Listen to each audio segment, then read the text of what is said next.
What?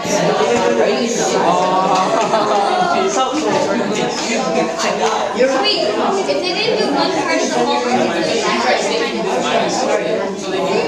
This?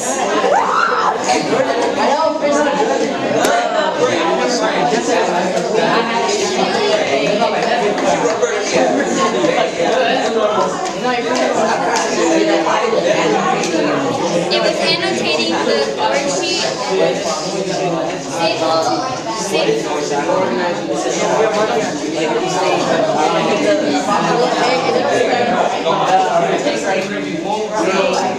The winner of American Idol is.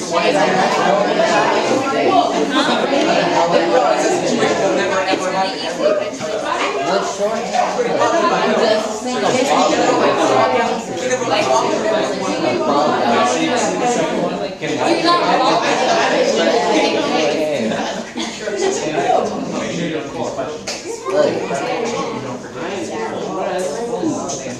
No, God knows there's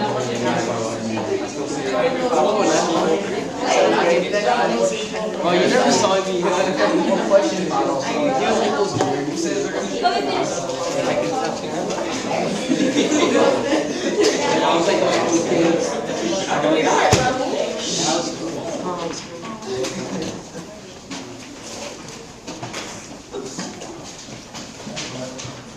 Those computers are closed. Good. If you scored a check minus or a 0 today, you will have support 10. Okay?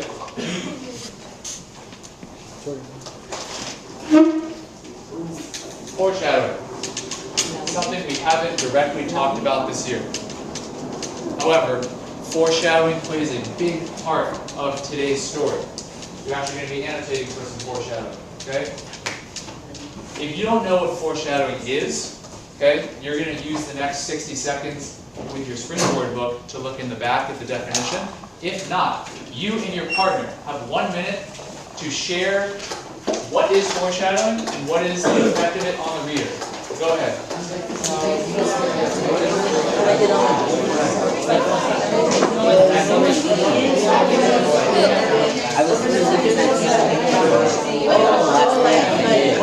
If someone doesn't turn it in, do I still give them a 50 or a 0?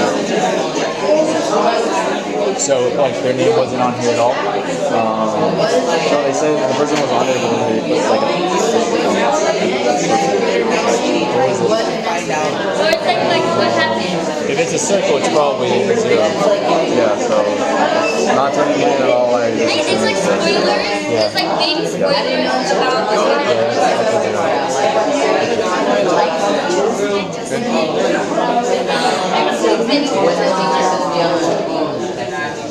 Alright? Hope you had a nice conversation. Finish it up. Victoria, what's foreshadowing? It's when there's hints, so like what's gonna happen, or clues. Okay, so hints or clues. Who wants to build on that? Deshaun. We use of hints or clues in the narrative to suggest future actions. Right. From the springboard text. Excellent. Okay? So, it's hints and clues about something that's going to happen in the future. You see this all the time in movies. Okay? The most obvious example is like in Jaws. Okay? Where it's like, dun, dun. You can sense that shark attack. You can sense that shark attack minutes before it happens. Why? Because the music is foreshadowing that something's going to happen. Horror movies love foreshadowing. Okay? Because, like, you know, a woman will just be sitting, like, doing her homework, and there's a window in the back of her room. Okay? And then you see a shadow. Okay? And you know that in the next 5 minutes something's going to happen. Okay? Now, as we read today's lesson, I want you to keep your ears open. You can figure out the ending of this story before you get to the ending of this story. I want you to think about hints or clues at how this young girl in the story is going to end up. Okay? Now, open your textbooks to our new story. Okay? It's on page 105, I want to say. Okay? 107. Okay? It's called The Stolen Party.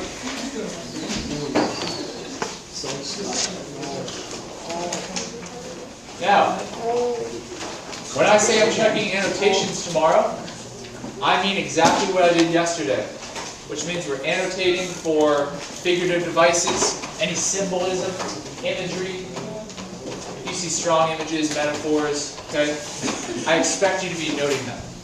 Also, you're answering the questions in the margins, just like you did for homework, okay? Now, I'm going to stop you again for the second time today and to have a little conversation. I want you to think about this question, and I'm going to call on somebody to tell me what you're thinking about. Here it is. Here's the question. How will your behavior between now and the end of class, as we read together and take notes, how will that affect your ability to do your homework tonight? Think about it.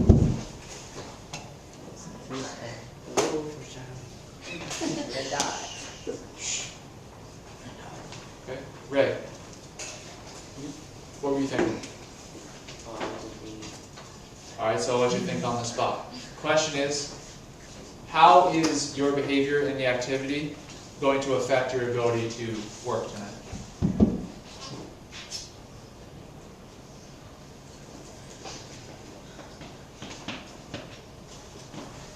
What kind of things do you think we'll be doing as we start to read this story?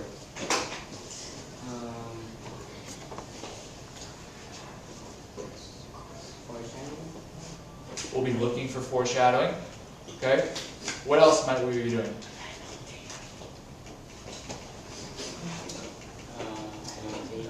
We'll be annotating. Okay?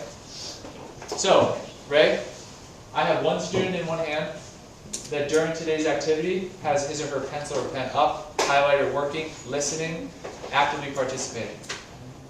And then we have a student who does none of those things. Okay? Who will you predict will be able to do their homework tonight more effectively, and why? The one who was highlighted Wow. because he probably forget what he thought, and so he could go look back, so he could write what he said. Good. Or highlight it. Thank you, Ray. Ray just pointed out that you can use your notes from today to help you tonight. Okay? So, pencils and pens up. How you act during this activity will impact your ability to do your work tonight. Okay?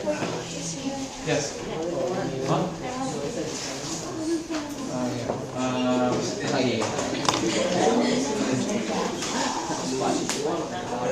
You're going to look on it, Ryan, and you're going to go back tonight and annotate on it. Okay? Sorry, you got to bring the book. Okay?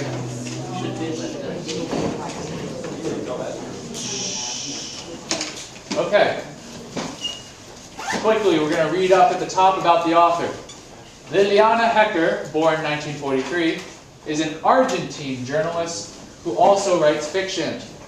She has received a number of literary prizes in her country. In The Stolen Party, Hecker presents the events of a party through the eyes of a child. I underlined this in my first period, okay?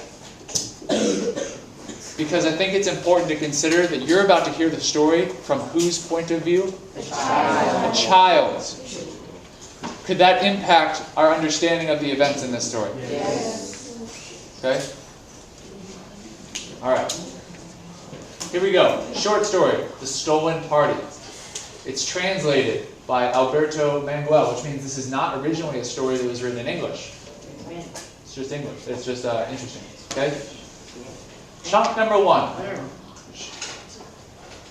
Pencils and pens up. As soon as she arrived, she went straight to the kitchen to see if the monkey was there. It was. What a relief. She wouldn't have liked to admit to her mother that she had been right. Monkeys at a birthday, her mother had sneered. Get away with you, believing any nonsense you're told. She was cross, but not because of the monkey, the girl thought. It's because of the party. I don't like you, Owen, she told her. It's a rich people's party. Rich people go to heaven too, said the girl who studied religion at school. Get away with heaven, said the mother. The girl didn't approve of the way her mother spoke. She was barely 9 and one of the best in her class. I'm going because I'm invited, she said, and I've been invited because Luciana is my friend, so there. Ah, yes, your friend, her mother grumbled. She paused. Listen, Rosora, she said at last, that one's not your friend. You know what you are to them? The maid's daughter, that's what. Rosora blinked hard. She wasn't going to cry. Then she yelled, shut up! You know nothing about being friends. Every afternoon, she used to go to Luciana's house, and they would both finish their homework while Rosora's mother did the cleaning. They had their tea in the kitchen, and they told each other secrets. Rosora loved everything in the big house, and she also loved the people who lived there. I'm going because it'll be the most lovely party in the whole world. Luciana told me it would. There will be a magician, and he will bring a monkey and everything. The mother swung around to take a look at her child, and pompously put her hands on her hips. Turn page. Ready? Monkeys at a birthday, her mother had sneered. Get away with you, believing any nonsense you're told. Rosora was deeply offended. She thought it unfair that her mother would accuse her of other people of being liars, simply because they were rich.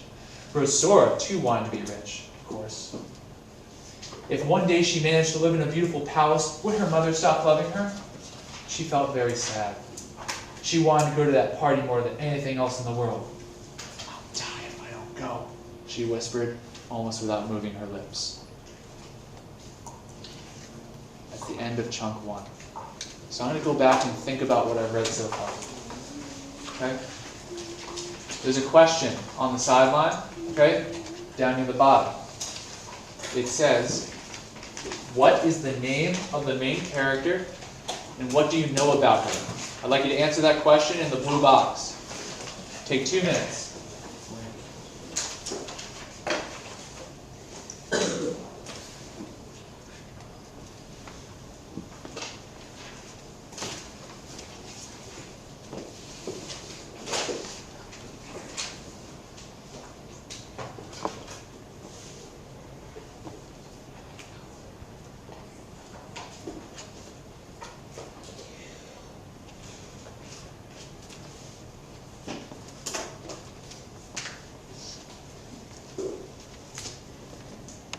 Tell me at least